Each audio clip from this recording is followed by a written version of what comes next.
Yeah. Cool.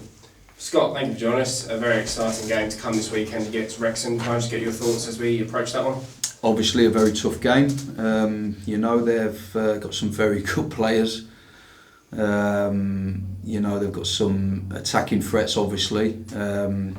Watched them at length yesterday in 2 or 3 games, or two and a half games. Got a real measure of what needs to be done against them.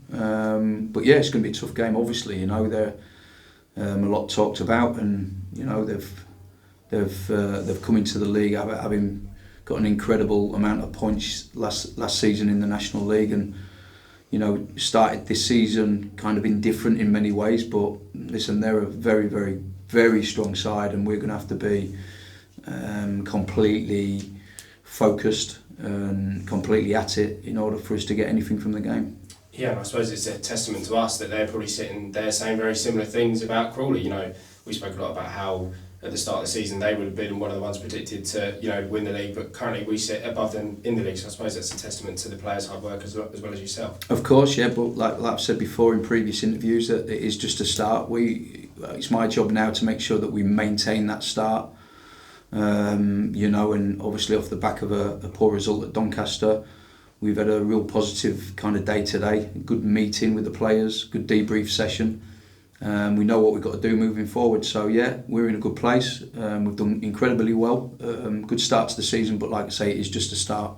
Yeah, and after the result at Doncaster, do you think this is a sort of perfect game to sort of get our teeth stuck into, a real tough test, and what is going to be in front of a sellout crowd as well? Yeah, of course. Yeah, listen, we always like our games at home. We do well at home. We back ourselves against anybody at home. So it's a good game for us. Like I say, I watched them at length yesterday. They have some real threats, but also we think that we can hurt them as well. So let's see how we go. Yeah, we've spoken a lot about how this is a tough place to come, and I'm sure Phil Parkinson's sitting there with his squad and saying that is exactly what it's going to be. It's going to be a tough test, and I suppose the crowd can have a big impact on that, especially considering it is a sellout. Yeah, no, it'd be good to walk out and see the fans again. They'll be in good voice hopefully, and well, there will be. I know there will be. And hopefully we can give them something to sing about at the end of the game. We're looking forward to the game. We want to play kind of our style of football against a real strong side, and we're not going to change just because we're playing Wrexham. We'll continue doing what we do, and hopefully do it as well as we can do. If we're our best version of ourselves, then I'm sure we'll get something from the game. How's the squad looking? Obviously we saw some changes made on Tuesday night, but unfortunately we lost Liam Kelly at half time. What is the sort of fitness looking like for the weekend? Yeah, really good. In terms of the players rested, we'll benefit from that obviously on Saturday. We obviously missed them, but we will see the benefit of that moving forward. It's one of them where we could have potentially played all 3, but then there's a chance that we then have them missing for large parts of the season, which we don't want. We'd sooner have them players available for 85-90% of the season as opposed to 60%. And I've got to pick and choose my moments and my times to rest.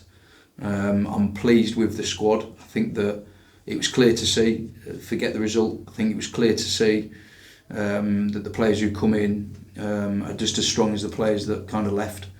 We go after performances here. Performances are key, and the result is just a byproduct of how we perform. And I thought we performed really well in large parts of Tuesday night's game. The first goal was a moment we didn't defend very well, and there was other moments we didn't defend very well.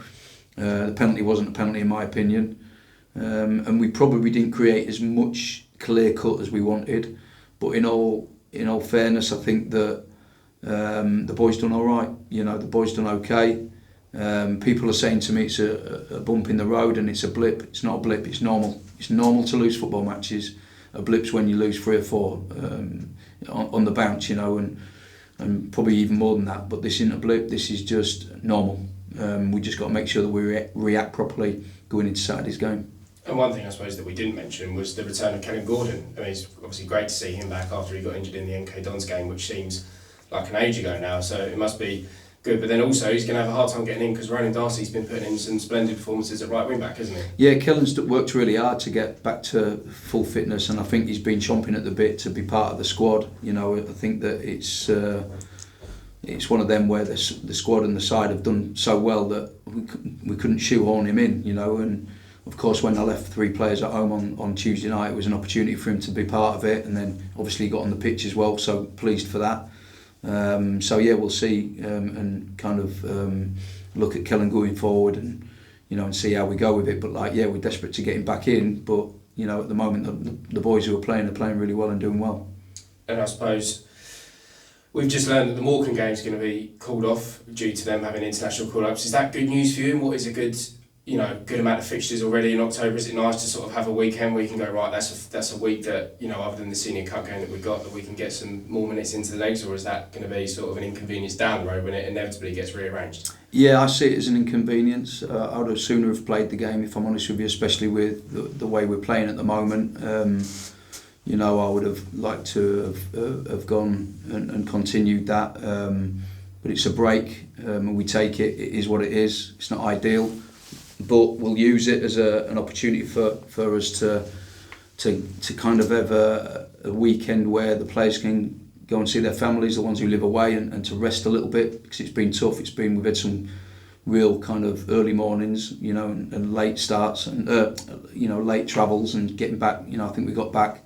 I walked through my door at 4 o'clock in the morning from Doncaster, you know, on Wednesday. So you know, the players would have done the same. So there's been a couple of long ones like that. So we take it as opportunity to rest the players. And I'll make no changes in terms of what I was going to do for the Sutton game next week anyway. I still kind of want to give players game time for that game anyway. Scott, Wrexham, they're a side like yourselves that scored a lot of goals but have also conceded quite a few goals.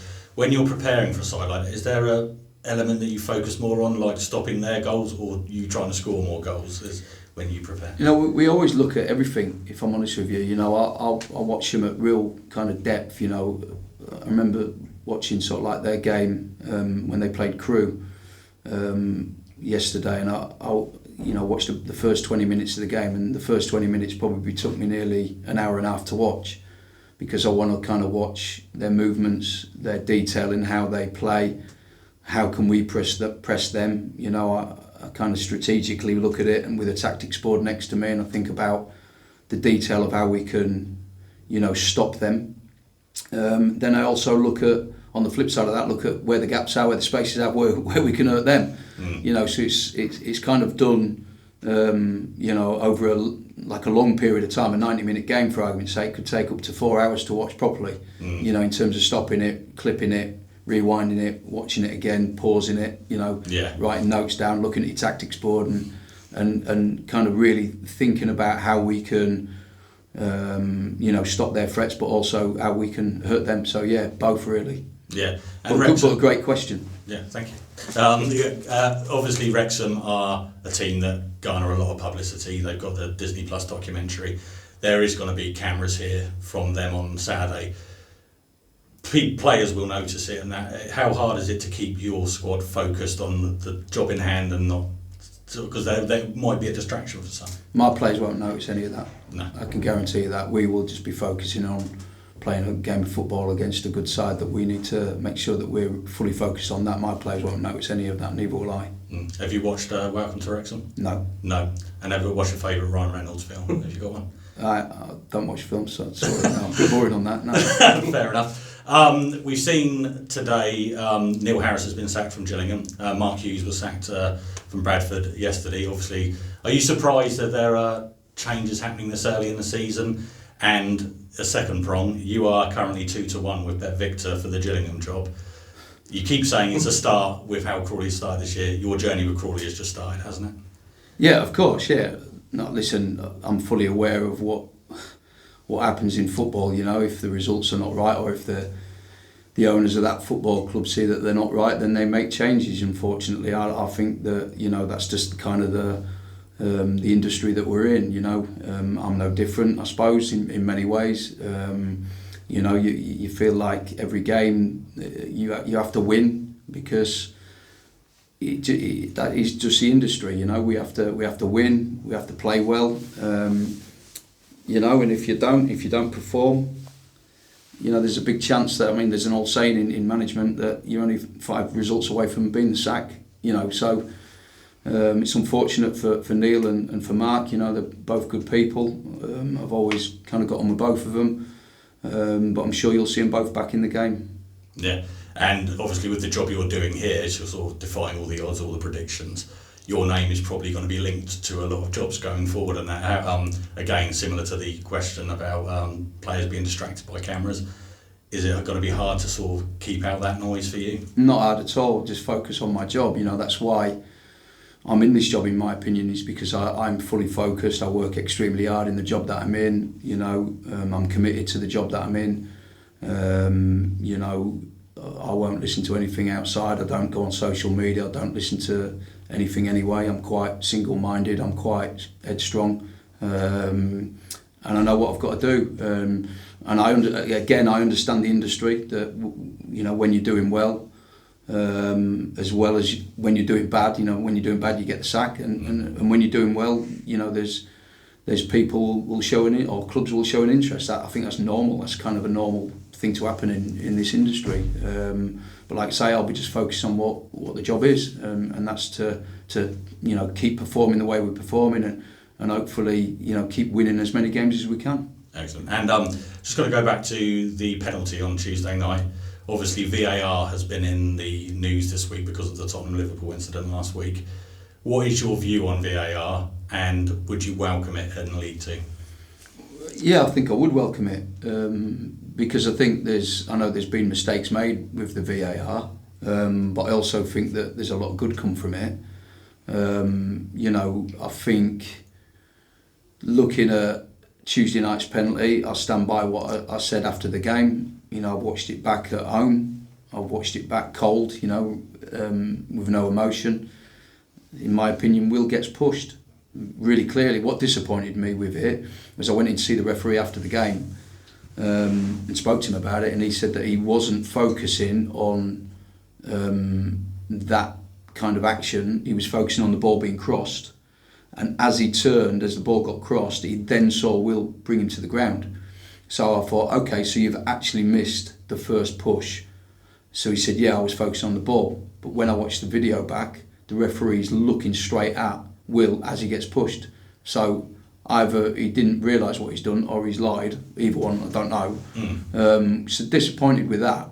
But I also think, looking back at the Grimsby one as well, I don't know if you remember the Grimsby one where Dan Horsey gets pulled down in the box and the ball bounces up in the air. So after the game, I went to see the referee after that game, and he said that in his opinion, he did get brought to the floor, but the ball bounced that high that Dan Horsey was never going to challenge for the ball. So it was an easy catch for the goalkeeper in a way, and Dan Horsey was never going to get the ball. So my argument to that was, you can't just bring somebody down because he's not going to get the ball. I said, what if the goalkeeper would have fallen over at that moment? Then Dan Horsey's there to tap it in, or it's an easier catch for the goalkeeper if Dan Horsey's on the floor.